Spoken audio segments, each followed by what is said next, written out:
ഇത് കൊള്ളാം. ഇതൊരു ജോഡി എനിക്കെടുത്താലോ? കല്യാണത്തിന്റെ അന്ന് ചെത്താം. ചെത്താൻ പറ്റിയ പ്രായം. പാടത്ത് കോലം വെച്ച പോലെ ഉണ്ടാവും. എന്റെ മനുഷ്യ, ഇത് പിള്ളേർക്കുള്ള ഡ്രസ്സാ. നിനക്കിത് ഇഷ്ടപ്പെട്ടോ? നോക്കി. എനിക്ക് കല്യാണത്തിന് ഇഷ്ടമല്ല, പിന്നെയല്ലേ ഡ്രസ്. എന്തെങ്കിലും ഒരു വഴി ആലോചിക്കണം.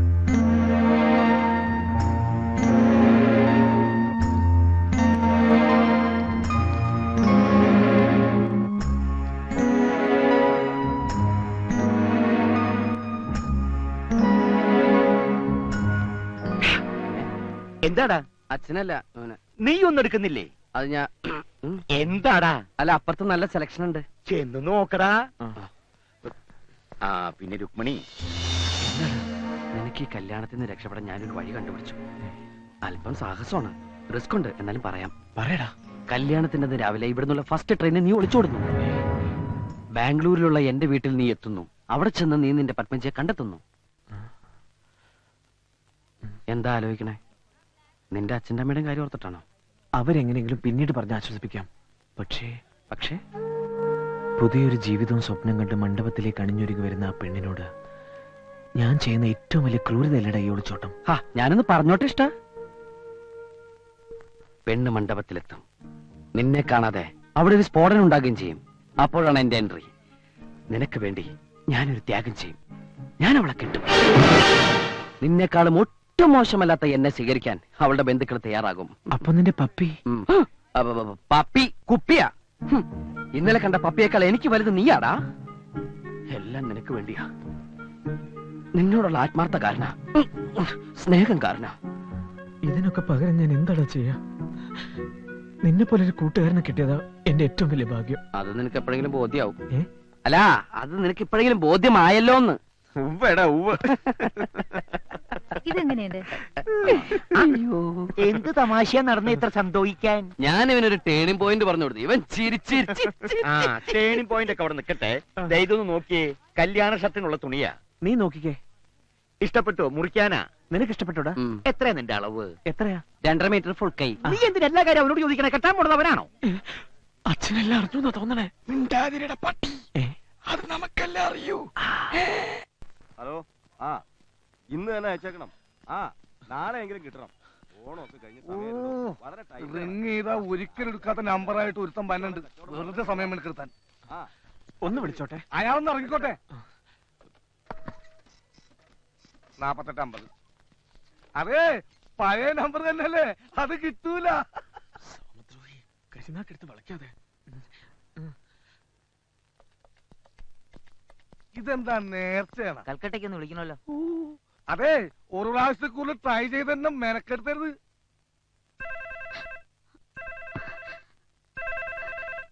ഹലോ ഹലോ ഹലോ, ഞാനാ.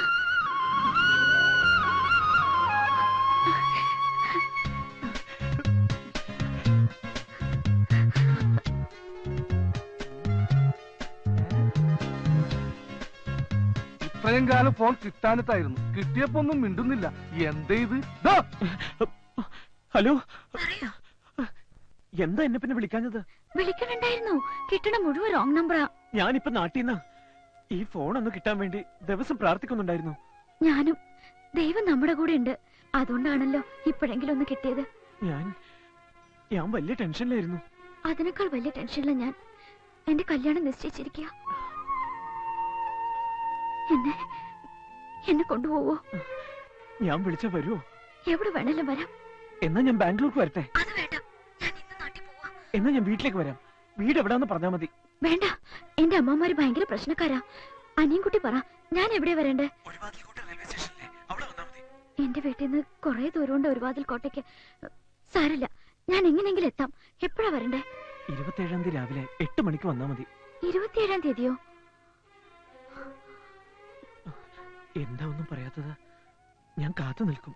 അനിയൻകുട്ടി, വീട്ടുകാർക്ക് മുഴുവൻ അപമാനം വരുത്തി വെച്ചിട്ടാ ഞാൻ ഓടിപ്പോരുന്നത്. വരാതിരിക്കോ?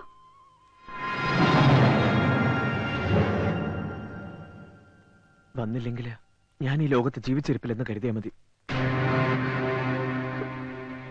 എങ്കിൽ അടുത്ത ട്രെയിനിന് ഞാൻ തലവെക്കും. അങ്ങനെയൊന്നും ഉണ്ടാവില്ല. പറഞ്ഞ സമയത്ത് തന്നെ ഞാൻ എത്തിയിരിക്കും, തീർച്ച. ബുക്ക് സ്റ്റാളിന്റെ മുന്നിൽ കാത്തു നിൽക്കും. എന്നാ ഞാൻ വെച്ചേക്കട്ടെ?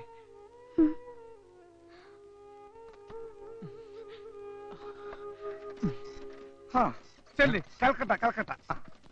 ഇത്രയും നാള് വിളിച്ചിട്ട് കിട്ടാത്തതിലുള്ള നഷ്ടമൊക്കെ നികത്തി തന്നെ നന്ദി. ഇതാ ബില്ല് 740 രൂപ. ഇന്നാ 800 രൂപയുണ്ട്. ആ. ബാക്കി താമസം. എന്തൊരു തങ്കപ്പെട്ട മനുഷ്യൻ. ഞാൻ തെറ്റിദ്ധരിച്ച് ഇടക്കിടക്ക് വരണേ. എന്നാ ഞാൻ പോട്ടെ. വേഗം കൊടുക്ക്. അതെ, നമുക്ക് ഈ ബസ് വേണ്ട. അതിന് പകരം 10 അംബാസഡർ കാർ ആയിക്കോട്ടെ. പിന്നെ ചെക്കനും പെണ്ണിനും ഇരിക്കാൻ ഒരു CN. ഈ കാറുകൾ ഇങ്ങനെ നിരനിരയായി നമ്മുടെ പച്ചപ്പട്ട് വിരിച്ച ഗ്രാമത്തിലൂടെ പോകുന്നത് ഒന്ന് സങ്കല്പിച്ചു നോക്കിയേ. സങ്കല്പിച്ചു. സംഗതി നല്ല സുഖമുണ്ട്. എടാ ചെറുക്കാ, നീ എന്നെ കുളിപ്പിച്ച് കരുതുന്ന ലക്ഷണമാണല്ലോ. അച്ഛാ, ഈ കല്യാണം ജീവിതത്തിൽ ഒരിക്കലേ ഉള്ളൂ. അവിടെ പണം ഒരു പ്രശ്നമാക്കരുത്. മൊത്തം ബില്ലിംഗ് തന്നെ I will pay. എനിക്ക് ഒറ്റ ദുഃഖേ ഉള്ളൂ, ഈ കല്യാണം കാണാൻ എന്റെ ഡാഡി മമ്മി ഇവിടെ ഇല്ലല്ലോ. പാവങ്ങൾ. ഉടനെ ഒരു കമ്പി അടിച്ചാ വരുമോ? ബുദ്ധിമുട്ടാ. ആ കുഴപ്പമില്ല, അവരെ നമുക്ക് വീഡിയോ കാണിക്കാം. ആ പിന്നെ സദ്യക്ക് ബോളിയുണ്ട്.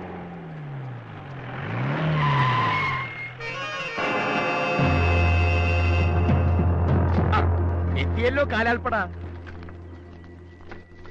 നമസ്കാരം. ആ ഉണ്ണിത്താന്റെ ആക്രമണം ഏത് നിമിഷത്തിലും ഉണ്ടാകാം. അതിലൊരു മുൻകരുതല. ഇവരെ ഷൊർണൂര് രാഷ്ട്രീയ ഗുണ്ടകളാ, ചോരകണ്ട അറപ്പ് മാറിയവർ. വിശ്വസിച്ച് ഏൽപ്പിക്കാം.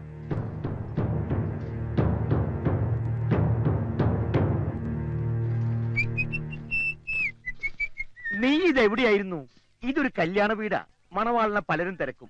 എനിക്ക് പകരല്ല ചെവിന് ഇവിടെ നിർത്തിയത്. എന്നാ ഒരു കാര്യം ചെയ്യാം, നാളെ നിനക്ക് പകരം ഇവനെ കൊണ്ട് കെട്ടിച്ചേക്കാം. അല്ല, നീ സത്യം പറഞ്ഞോടാ? ഇങ്ങൊന്നേ. എന്താണ്? ഒന്നും അറിഞ്ഞിട്ടില്ല. നീ ആയിട്ട് അറിയിക്കാതിരുന്നാ മതി. പിന്നെ എന്തിനാ എപ്പോഴെപ്പോഴും കൊള്ളിച്ച് പറയുന്നത്? എടാ, അത് നമ്മുടെ മനസ്സിൽ കള്ളത്രമുള്ളോണ്ട് തോന്നണല്ലേ. ആട്ടെ, നീ ഇതുവരെ എവിടെയായിരുന്നു? എടാ, ഒരു ട്വിസ്റ്റ് ഉണ്ടേ. എന്താ ടിക്കറ്റ് കിട്ടിയില്ലേ? ഒന്നല്ല 2 എണ്ണം. ഓക്കെ, എന്തിനിപ്പോ 2 എണ്ണം? ഞാൻ ഒറ്റക്കല്ലല്ലോ പോന്നത്, അവളും ഇല്ലേ? ഏതാ അവള്? മേരി മൊഹബത്ത്, ബാംഗ്ലൂർ ലड़की.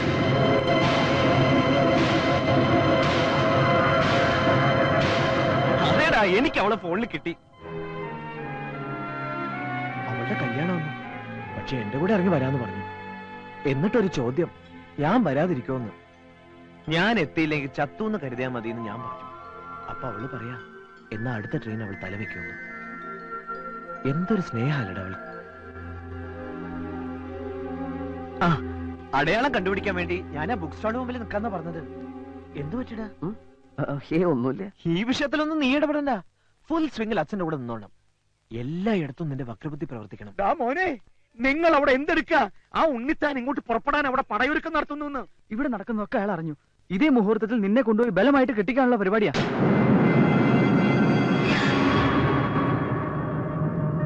എങ്ങനെയെങ്കിലും അത് തടയണം. എന്തായാലും ഈ മുറ്റത്തൊരു ചോരപ്പുഴ ഒഴുക്കണ്ട. അതിനു മുമ്പ് ശത്രുപാളയത്തിൽ നമ്മുടെ രാഷ്ട്രീയ പടത്തട്ടെ. എടോ, ആ ഉണ്ണിത്താനടക്കം എല്ലാവരും ഇന്ന് തന്നെ ആസ്പത്രിയിൽ എത്തിയിരിക്കണം. ചുരുങ്ങി ഇത് 1 മാസം കഴിഞ്ഞിട്ട് അവർ ഇറങ്ങാവൂ. നിക്ക, വെട്ടും കൊലയും ബുദ്ധിയല്ല. ഈ കാരണം കൊണ്ട് നാളെ നിങ്ങൾ എല്ലാവരും ജയിലിൽ കിടന്ന് അഴിയണേണ്ടി വരും. ഇത് എനിക്ക് വിട്ടാ, ഞാൻ സോൾവ് ചെയ്തോളാം. ഒറ്റയ്ക്ക് എന്നും ഞാൻ ഒറ്റയ്ക്കല്ലുള്ളൂ, അത് മതി. മോനെ, നല്ല സൈസൊത്ത 10-20 അവിടെ കാണും. അവര് നിന്നെ നിരത്തും. കപ്പല് മറിക്കാൻ കൊഞ്ചുപൊടി മതിയെന്നല്ലേ കണക്ക്. അവരെ നേരിടാൻ എനിക്ക് ബുദ്ധിമതി, ശക്തി വേണ്ട. ബുദ്ധി നിങ്ങൾക്ക് കുറവാണെന്നറിയാം. എന്നാര് പറഞ്ഞു? അതുകൊണ്ടാണല്ലോ ഈ പണിക്ക് വന്നത്. എല്ലാം വിശദമായിട്ട് പറഞ്ഞു മനസ്സിലാക്കടാ. നമ്മളിപ്പോ പോണത് കുറുപ്പിന്റെ വീട്ടിലേക്കാണ്. അവിടെ ചെന്ന് നമ്മൾ അടി തുടങ്ങുമ്പം എതിർ ടീമിലെ 3-4 എണ്ണം വെറുതെ വായും പൊളിച്ചു നിൽക്കണം. നമ്മളെ മുതലാളിയുടെ മേക്കിട്ട് കയറാൻ ചെല്ലും. മുതലാളിയുടെ എല്ല് പറപടാന്ന് ഓടിയനെ കാണാൻ എനിക്ക് വയ്യ. അതുകൊണ്ട് മുതലാളിയുടെ സംരക്ഷണ ചുമതല നിനക്കായിരിക്കും. എന്റെ ബോഡിയുടെ ചുമതല നിനക്ക്. ചെക്കനെ പൊക്കേണ്ട ചുമതല നിനക്ക്. എനിക്കാരാ ചെക്കൻ അറിയില്ല. കണ്ടാ കൊള്ളാൻ തരത്തിലെ പിടിടാ. എനിക്ക് അവരെ തന്നെ വേണം. കൂട്ടത്തിൽ നല്ല പെങ്കൊച്ചുങ്ങളുണ്ടെങ്കിൽ വിടണ്ട. ഞാൻ കെട്ടിയിട്ടില്ല. നിന്നെ ഞാൻ കെട്ടിക്കെട്ടിക്കും. ഓ ആ, എന്നാ പുറപ്പെടാം. ഓ ആ,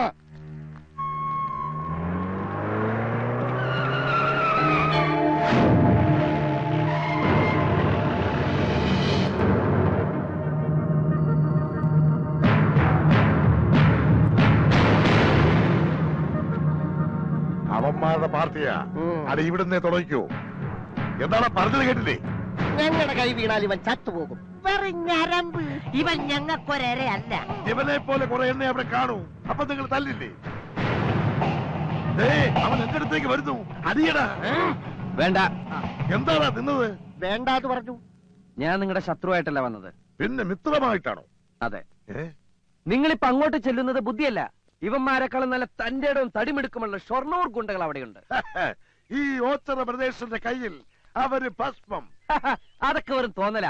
അവന്മാരുടെ കയ്യിൽ എങ്ങാനും ഇതുങ്ങളെ കിട്ടിയ അടിച്ചൊതുക്കി മടക്കി എടുത്ത് ആശുപത്രിയിലെത്തിക്കും. എന്നിട്ട് അവർ മനസ്സമാധാനത്തോടെ നാളെ കെട്ടെടുത്തും ചെയ്യും. എന്നെ നിങ്ങൾക്ക് വിശ്വസിക്കാം. ഞാൻ കൊച്ചുറുപ്പിനെ ഇവിടെ എത്തിക്കാം.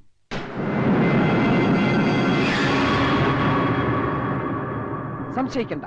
എന്ന് മനീതിക്കെതിരെ ശബ്ദം ഉയർത്തുന്നവനാണ് ഞാൻ. സത്യമെല്ലാം അറിഞ്ഞത് ഇപ്പോഴാണ്. ഒരു പാവം പെൺകുട്ടിയെ വഞ്ചിച്ചിട്ട് മറ്റൊരു പെണ്ണിനെ താലി ചേർത്താൻ ഞാൻ സമ്മതിക്കില്ല. ഒരുക്കങ്ങൾ നടക്കട്ടെ. മുഹൂർത്തത്തിന് മുമ്പ് അവനെ ഞാൻ എവിടെ എത്തിക്കണമെന്ന് പറ. എത്തിക്കേണ്ടത് ഭഗവതി ക്ഷേത്രത്തിൽ. പക്ഷെ നിന്നെ വിശ്വസിക്കാവോ? വിശ്വസിക്കാം, ഉറപ്പ്. നീ ഇതുവരെ നിന്റെ ഉറ്റ സുഹൃത്തിനോട് കാണിച്ച അതേ സ്നേഹവും ആത്മാർത്ഥതയും നാളെ എന്നോടും കാണിക്കില്ല എന്നെന്താ ഉറപ്പ്? മനസ്സിലായില്ല. നീ എന്നെ വലിപ്പിക്കില്ല എന്നെന്താ ഉറപ്പ്? ഞാൻ വലിപ്പിക്കില്ല. അത് നിങ്ങൾക്ക് എങ്ങനെ അറിയാം? വലിപ്പീര് കേസുകളെ കണ്ടാൽ ഇവന്മാർക്കറിയാം. മണ്ഡപത്തിന്റെ പുറകെ വെള്ളം വിരിച്ചതാരാ? അത് അത്രയും ചുളുക്ക. ഞാൻ വൃത്തിയായിട്ട് കെട്ടുകയാണല്ലോ. നീ വല്ലതും ചെയ്യോടാ? ഞാനൊന്നും ചെയ്തില്ല. വാല ഓടിച്ചോണ്ടിരിക്കാതെ പെട്ടെന്നാവട്ടെ. 4 മണിയാകുമ്പോഴേക്കും ആൾക്കാർ വരാൻ തുടങ്ങുമെന്നാ പറഞ്ഞത്. ആന്റി അറിഞ്ഞതെല്ലാം ശരിയായിക്കൊള്ളണമെന്നില്ല. ചിലപ്പോ ഒരു സംശയം മാത്രം ആയിക്കൂടെ.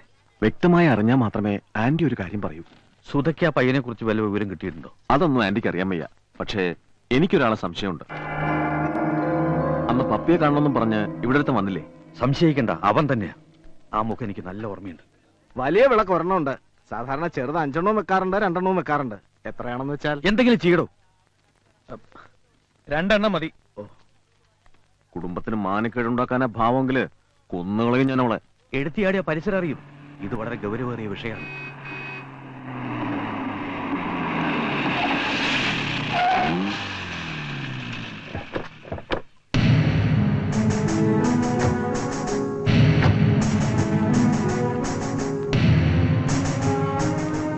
യാത്രയൊക്കെ സുഖമായിരുന്നു മോളെ? പരീക്ഷയൊക്കെ എങ്ങനെ ഇരുന്നു? നന്നായിരുന്നു. എന്നാ മോള് ചെല്ലേ. മോള് വാ. അവൾക്ക് നല്ല യാത്രാക്ഷീണം ഉണ്ടാവും. മോളെ, പന്തലിന്റെ പണിയൊക്കെ കണ്ടല്ലോ. നിനക്ക് എന്ത് അഭിപ്രായം ഉണ്ടെങ്കിലും തുറന്നു പറയാം, മടിക്കണ്ട. എല്ലാം മുത്തശ്ശന്റെ ഇഷ്ടം പോലെ ആയിക്കോട്ടെ. മതി മതി മതി.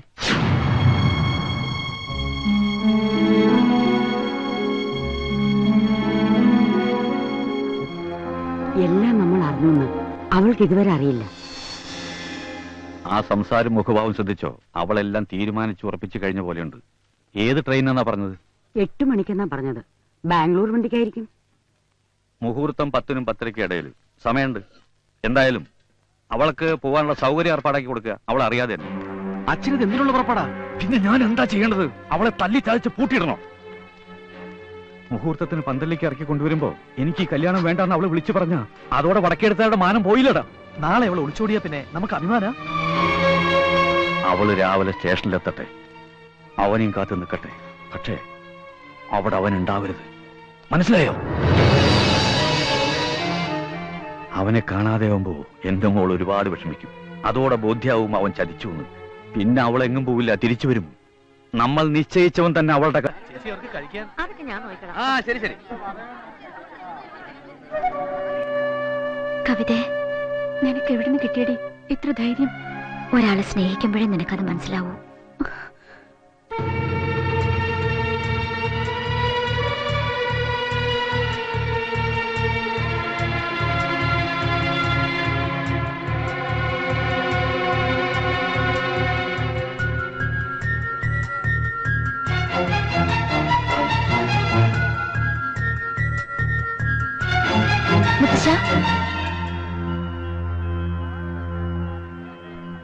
എന്താ മോളെ? എനിക്ക് കുടുംബക്ഷേത്രത്തിലൊന്ന് പോണോന്നുണ്ട്.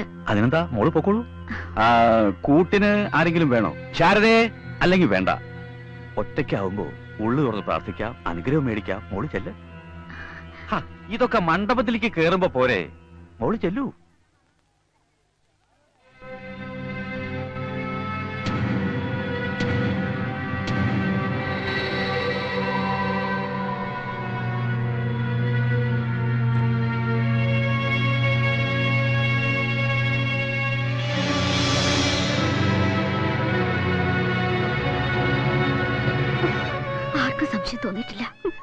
ഭഗവതി എന്റെ കൂടെയാ. അമ്മേ, ദൂരെ നിന്ന് എന്റെ കുറച്ച് ഫ്രണ്ട്സ് വരുന്നുണ്ട്. അവരൊന്ന് പിക്ക് ചെയ്യാൻ സ്റ്റേഷൻ വരെ പോയിട്ട് അതിന് വരാം. നീ തന്നെ പോണമെന്നുണ്ടോ? അവര് വേറെ ആർക്കും അറിയില്ലമ്മേ. ഞാൻ വേഗം വരാം. എന്നാ പോയിട്ട് വാ. അമ്മേ, സ്റ്റേഷനിൽ പോകുന്നതിന് എന്തിനാണ് അനുഗ്രഹം?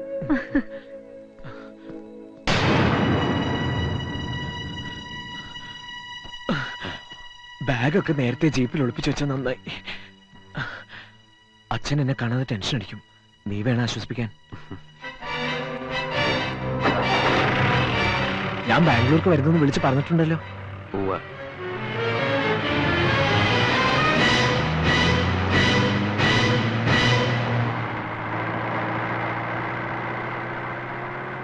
രജിസ്റ്റർ മാരേജ് ഒക്കെ നിന്റെ വീട്ടിൽ ചെന്നിട്ടാവല്ലേ? അതിന് ഇനി എന്തൊക്കെ ഫോർമാലിറ്റീസ് ആണാവോ? കല്യാണത്തെക്കാളേറെ അവളെ ഒന്ന് നേരിൽ കാണുന്നതിന്റെ ത്രില്ലിലാണ് ഞാൻ.